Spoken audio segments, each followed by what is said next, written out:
Caroline Carré, bonjour. Bonjour. Je vous remercie d'avoir répondu favorablement à notre invitation. Oui, merci à vous de m'avoir invité. Alors, nous allons parler de ce livre qui est super intéressant, c'est L'enfant stressé. Alors, c'est vous qui l'avez écrit. Oui. Je rappelle que vous êtes intervenante psychosociale et vous abordez donc une problématique qui concerne la société dans son entièreté. Pourquoi vous êtes-vous intéressée à cette thématique-là?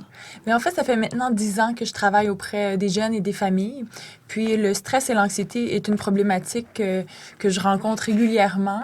Et je crois à certains moments qu'on sous-estime l'ampleur des symptômes, des manifestations, de la façon que ça peut venir perturber le quotidien de l'enfant.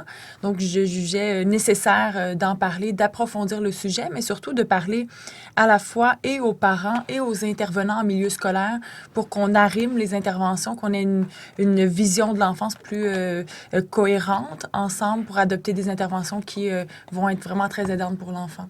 Alors, j'imagine que vous les aidez surtout à comprendre différents comportements qui peuvent intervenir chez un enfant au courant d'une journée. Tantôt, il est content, tantôt, il est mécontent. Un autre coup, il n'est plus du tout concentré à l'école. Donc, c'est des sauts d'humeur qu'on n'arrive pas toujours à maîtriser. Alors, comment arrivez-vous vraiment à faire, à susciter vraiment la compréhension des parents et des enseignants par rapport à une thématique aussi compliquée? Oui, c'est compliqué, mais si on se ramène à la base, le stress, il est normal. Il est nécessaire, en fait, pour bien fonctionner. Mais c'est quand on a trop de stress il devient handicapant et que ça vient perturber le quotidien. Donc, c'est d'arriver à comprendre que l'enfant n'a pas un cerveau qui est mature. Donc, il n'est pas en mesure de gérer l'ensemble des demandes qui sont faites dans son environnement. Donc, il devient réactif et on voit un enfant qui adopte des comportements inconscients, impulsifs, non volontaires, par réaction de stress. Donc oui, à la fois, il va devenir soit opposant, dans la confrontation, il va argumenter ou il va refuser de se mettre à la tâche, il va procrastiner, il va faire des crises de larmes, des crises de colère. Donc, c'est d'arriver à voir que sous chaque comportement de l'enfant, il y a une fonction. Et c'est d'arriver à comprendre quelle est la fonction de ce comportement-là. On va venir apaiser l'enfant, le sécuriser, c'est d'abord ce qu'il a besoin pour éventuellement l'amener à adopter des comportements qui sont plus adéquats, plus efficaces pour son quotidien. Mais comme je l'ai dit d'entrée de jeu, le stress, c'est une problématique qui est très, très complexe. Alors, est-ce qu'il y a une différence ou des similitudes entre le stress chez l'enfant et le stress chez l'adulte? Mais en fait, le stress, c'est le même dans le cerveau, c'est la même chose. Donc, il faut se rappeler, par contre, que nous fonctionnons encore comme si nous étions dans la nature. Notre cerveau ne fait pas la distinction entre un stresseur qui est réel, comme l'attaque d'un ours, par exemple, et le stresseur qui est imaginé. Donc, un examen, un patron qui nous talonne, le trafic. Donc, ça amène chez nous toujours des réactions de stress que l'adulte gère davantage. On canalise mieux le stress parce que notre cerveau est davantage mature, mais le stress reste le même pour tous. Ça nous amène tous dans des mécanismes de défense si on n'est pas en mesure de le gérer, de gérer la demande à laquelle nous sommes exposés. J'imagine que dans l'ouvrage, vous donnez quand même quelques pistes pour aiguiller les parents sur la meilleure façon de gérer le stress chez leurs enfants. Oui, je reviens toujours à... C'est important de d'abord sécuriser l'enfant. Un faux pas qu'on fait régulièrement, c'est d'adresser le comportement de l'enfant alors que c'est son message peut-être inadéquat. C'est sa façon maladroite de nous dire ce qu'il a besoin. Donc, moi, toujours revenons à l'essentiel, revenons à l'émotion de l'enfant parce que c'est en le sécurisant qu'on va l'amener à adopter des meilleurs comportements, des comportements plus adéquats. Et je dis toujours aux parents, aux intervenants, en intervenant sur le comportement, on ne va pas aider l'enfant à gérer ses émotions. Alors que si on intervient sur les émotions, on va l'aider éventuellement à gérer ses comportements. Et comment doit intervenir sur les émotions, par exemple? Mais d'abord, aider l'enfant à reconnaître ce qu'il est en train de vivre. Donc, quand il est dans son explosion de colère, qui devient impoli ou qu'il est brusque avec son matériel scolaire, par exemple, mais c'est de lui dire simplement, lorsque tu lances ton objet, lorsque tu élèves le ton, je crois que tu es en colère. Est-ce que c'est ça? Est-ce que tu es découragé devant ton examen? Est-ce que tu as peur? Donc, c'est de le ramener à qu'est-ce qui se passe en dedans de moi qui m'amène à l'exprimer de cette façon-là. Donc, de valider les émotions de l'enfant, mais surtout de les normaliser. Dire c'est normal de vivre des émotions comme ça. C'est normal d'être découragé quand on a des difficultés. C'est normal d'avoir peur de te séparer de papa ou maman. Donc, ça, c'est normal. Ça justifie pas le comportement dans le sens où on ne souhaite pas que l'enfant nous crie après ou lance des choses, mais ça l'explique davantage.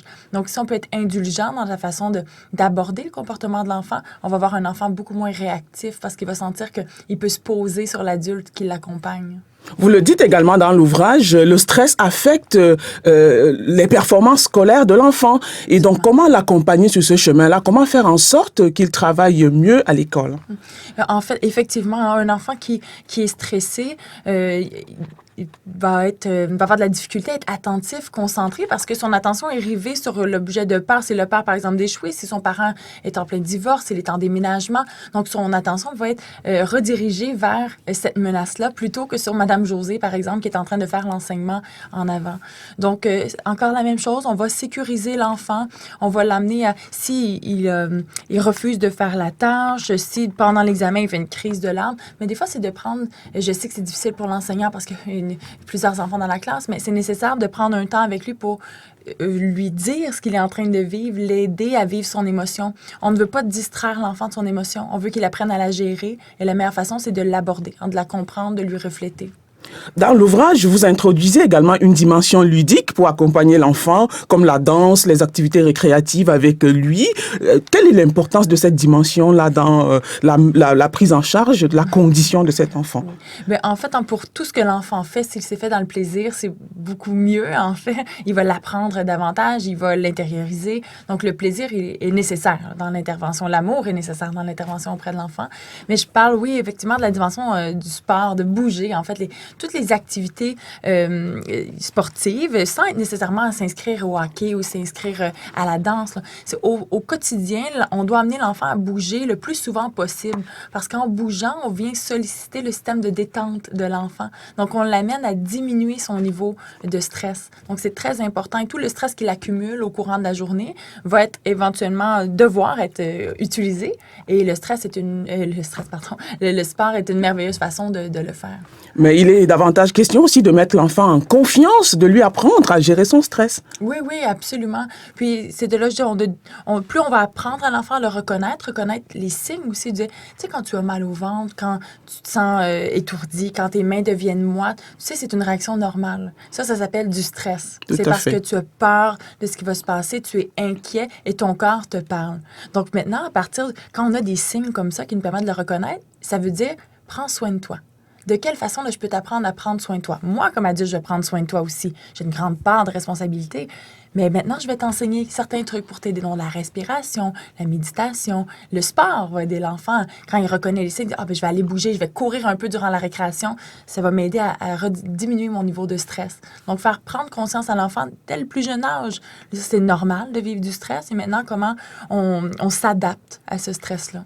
On va parler à présent de vous, Caroline. C'est quelque chose qui est toujours difficile à faire, je sais. Alors, dites-moi, pourquoi vous êtes-vous intéressée à une telle problématique?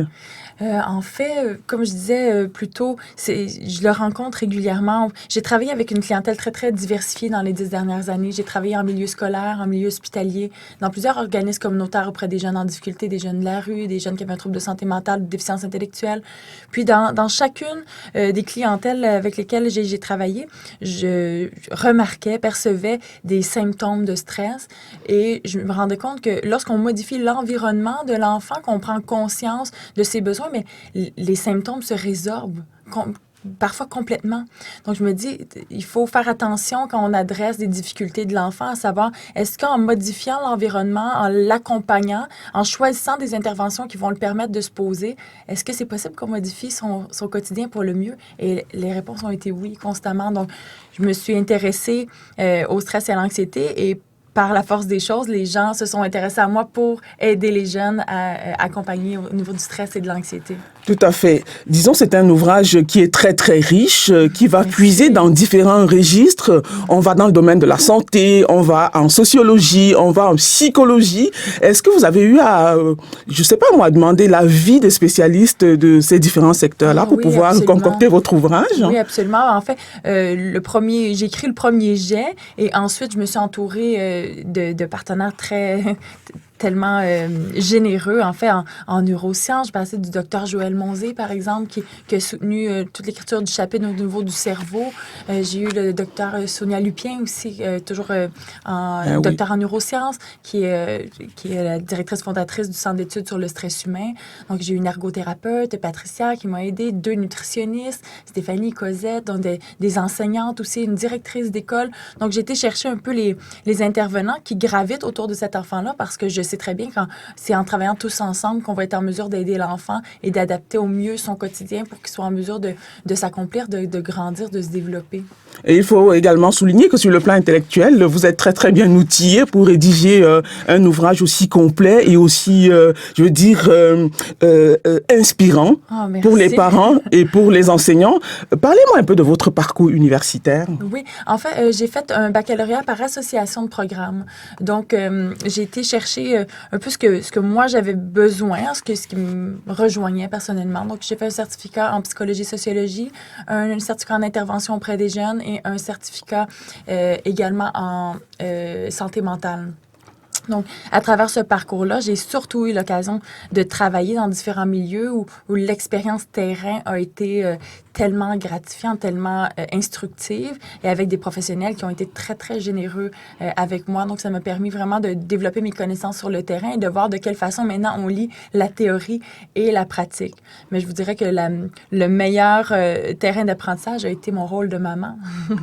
Tout à fait. Maman, je comprends maintenant les enjeux d'appliquer les interventions dans notre propre famille. Tout à fait. On ne peut pas avoir les meilleures connaissances. Maintenant, on est animé par nos propres émotions et parfois, même comme intervenante, je me dis, ben oui, je fais des faux pas, je fais des erreurs et je vais me reprendre. Mais oui, donc, oui, c'est sûr, c'est sûr. Nous sommes tous des parents. Moi aussi, j'ai un petit garçon qui vient d'avoir 11 ans. Mais voilà. Mais oui. Voilà, Caroline, une dernière question pour conclure. Là, c'est vraiment pour les parents, à l'attention des parents. On va revenir sur les symptômes du stress. Oui. Comment les reconnaître? En fait, il y en a plusieurs. Au niveau physique, on va se rendre compte, mais l'enfant, d'abord, va réagir un peu à la façon qu'on réagirait devant un ours dans la forêt. Donc, notre cœur va accélérer, notre rythme cardiaque, on va être davantage connecté à nos sens. Nos sens vont s'aiguiller. Notre système digestif va ralentir. Ça va emmener souvent des constipations chez les enfants, des maux de ventre, des douleurs à l'estomac. Donc, les douleurs, les inconforts que les enfants rapportent sont réels. Et on se questionne parfois, est-ce que l'enfant utilise les mots pour s'éviter des situations? Mais les mots, ils sont physiques, ils sont réels. Et on va voir ensuite toutes sortes les perceptions qui vont être erronées. On va voir un enfant qui a de la difficulté à se mettre à la tâche, à la débuter, à la compléter aussi. Un enfant qui va attendre à la dernière minute pour faire quelque chose qui lui demande un effort mental soutenu ou qui est inquiétant pour lui, qui est difficile. Au niveau comportemental, on va voir toutes sortes de réactions. L'enfant qui s'oppose, qui confronte, l'enfant qui ment aussi, l'enfant qui fait des crises de colère. Donc, on va voir toutes sortes de symptômes. Et c'est de là, je me dis, on ne veut pas devenir un spécialiste, on ne veut pas faire des parents des spécialistes. Non, je veux dire, quand votre enfant vous rapporte des difficultés, plutôt que de tenter rapidement de traiter cette difficulté-là, demandez-vous quel est le besoin en dessous. Qu'est-ce que son corps ou sa tête essaie de me dire, à quel besoin l'enfant essaie de répondre par tel ou tel comportement. Et là, on ne se trompe pas quand on part de la source. Et comment faire la différence entre ces symptômes-là, ces signes-là, et les signes du TDAH, par exemple? En fait, ça va être très similaire. Moi, je ne fais pas d'évaluation diagnostique. Là, je ne pose pas les diagnostics. Mais ce que je me rends compte, par contre, dans le quotidien, c'est que oui, il va y avoir des symptômes qui sont très similaires.